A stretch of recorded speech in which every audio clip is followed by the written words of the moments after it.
الحمدللہ الذی وحدہ والصلاة والسلام علی من لا نبی بعدہ اما بعد فاعوذ باللہ من الشیطان الرجیم بسم اللہ الرحمن الرحیم اللہم صل وسلم علی محمد بعدد ما فی علم اللہ صلاة دائمة بدوام ملک اللہ۔ حمد و ثنا اس ذات وحدہ لا شریک کے لیے جو مالک کائنات بھی ہے اور خالق شش جہات بھی، اور درود حضور نبی رحمت صلی اللہ تعالی علیہ وآلہ وسلم کی ذات بابرکات پر عرض کرنے کے بعد، معزز و محترم سامعین و حاضرین، السلام علیکم ورحمۃ اللہ وبرکاتہ۔ اللہ رب العالمین نے انسان کو پیدا فرمایا اور انسان کی زندگی کے اصول و ضوابط اور زندگی گزارنے کا طریقہ کار اپنی لاریب کتاب قرآن مجید فرقان حمید کے اندر بیان کیا۔ سامعین ذی وقار، جس طرح کائنات کے اندر خلاق عالم کی ذات بابرکات کے بعد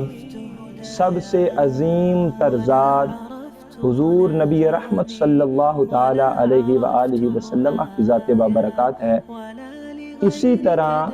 کلام اللہ کے بعد کائنات میں سب سے بڑھ کر مقام جس کلام کو حاصل ہے وہ حدیث مصطفیٰ صلی اللہ تعالی علیہ وآلہ وسلم ہے۔ اس چیز کی تاکید اور اہمیت کو حضور نبی رحمت صلی اللہ علیہ وآلہ وسلم نے خود بھی بیان فرمایا۔ امام مالک رحمت اللہ تعالی علیہ اس حدیث پاک کو بیان فرماتے ہیں، آپ فرماتے ہیں کہ ترکت فیکم امرین لن تدلوا ما تمسکتم بہما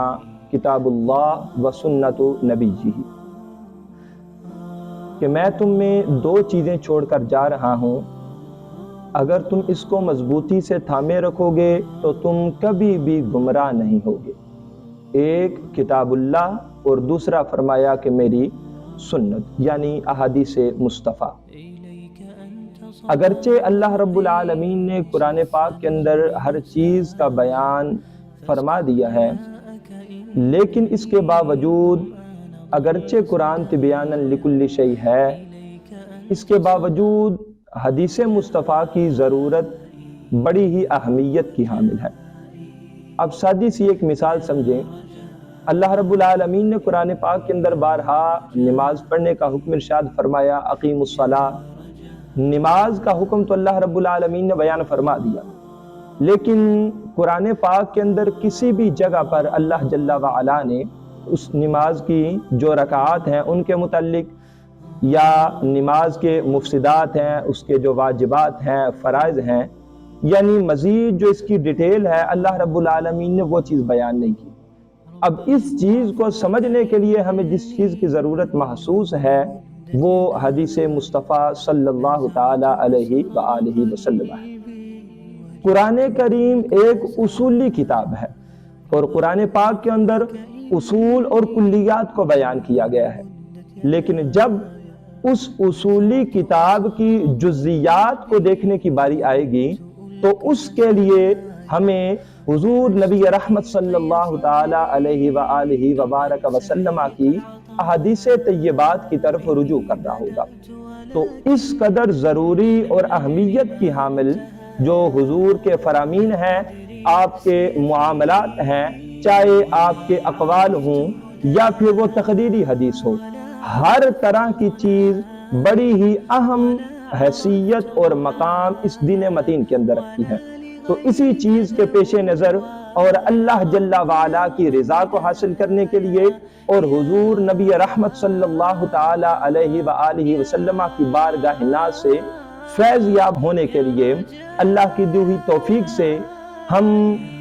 ایک درس حدیث کا سلسلہ شروع کرنے جا رہے ہیں۔ تو انشاءاللہ عز و جل اللہ کی دی ہوئی توفیق سے ہم یہ کوشش کیا کریں گے کہ ڈیلی بیسز پہ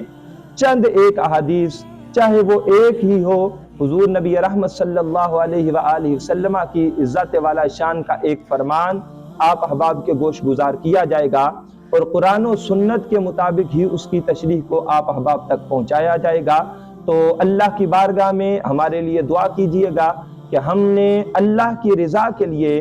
جس احسن اقدام کا بیڑا اٹھایا ہے، اللہ رب العالمین اپنا کرم ہمارے شامل حال فرمائے، ہماری نیک نیتی کے مطابق ہمیں اجر سے بھی نوازے، جو ہم نے اللہ کی رضا کے لیے جو عمل کرنے جا رہے ہیں، اللہ پاک اس کا صلہ بھی ہم کو عطا فرمائے اور اس کار خیر کو اپنی بارگاہ کے اندر قبول فرمائے۔ انشاءاللہ العزیز آئندہ سے ہر روز ایک حدیث پاک اگر ضرورت محسوس ہوئی، کوئی چیز شارٹ ہوتی ہے تو 2-3 بھی ہم آپ تک پہنچائیں گے، لیکن روزانہ کی بنیاد پر اللہ نے چاہا تو حدیث مصطفیٰ کا فیض اللہ اور اس کے حبیب کی توفیق سے ہم آپ تک پہنچائیں گے۔ اللہ رب العالمین ہم سب کا حامی و ناصر ہو۔ السلام علیکم ورحمۃ اللہ وبرکاتہ۔